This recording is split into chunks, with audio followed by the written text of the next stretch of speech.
My uncle was the first one to teach me how to drum and how to sing, and encouraged me in a lot of ways to pursue my identity of who I am as a Squamish person and how I belong to the land and how I'm a part of the land. And I think that's really critical. My grandmother was a basket weaver who learned from her grandmother. And I always wanted to know that. I always wanted to understand how they experienced the world, how they experienced a cedar tree, how they would gather, at certain times of year, and what that kind of life would be like. And I have a part of that understanding. And once that door opens, you never want it to close again. I'm a basket weaver, and this is who I am, and this is who I will always be until the end of my time.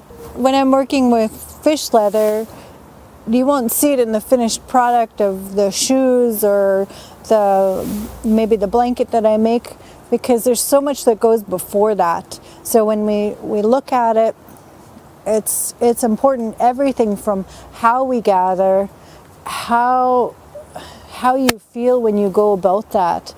I'll ask the fish to teach me, to share with me, to help me to understand, to learn how to work with the skins to make it so that it can be strong, so that it can be pliable, so that it can be made into all sorts of items that we can use in everyday life.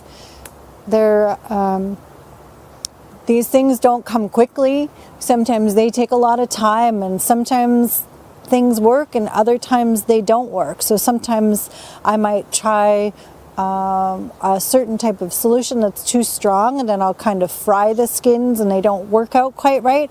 And then other times it tells me to adjust what I'm doing. And I try to work with that flow.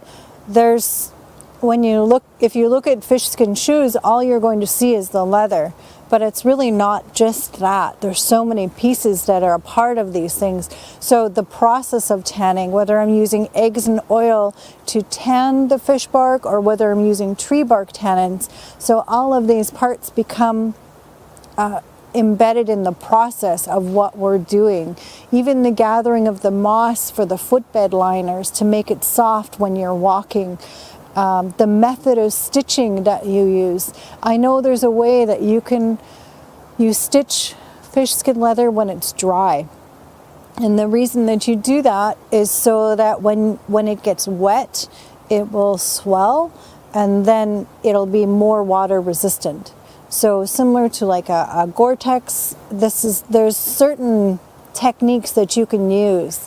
I'm not an expert at all of it, but I am learning from the fish people, and it's an exciting road to travel. So very similar with stone tools. When I'm working with stone tools and learning about stone tools, I try to be really respectful of what I take, how I work, how I'm feeling when I work, and to really pay attention to the land around me, because when you learn to see the resources on the land, I think that's really significant. So there's some areas that are better for stone tool gathering than others. Some areas where the river turns a certain direction and therefore the rocks are really smooth. So you may be looking for a certain type of stone for a certain type of purpose.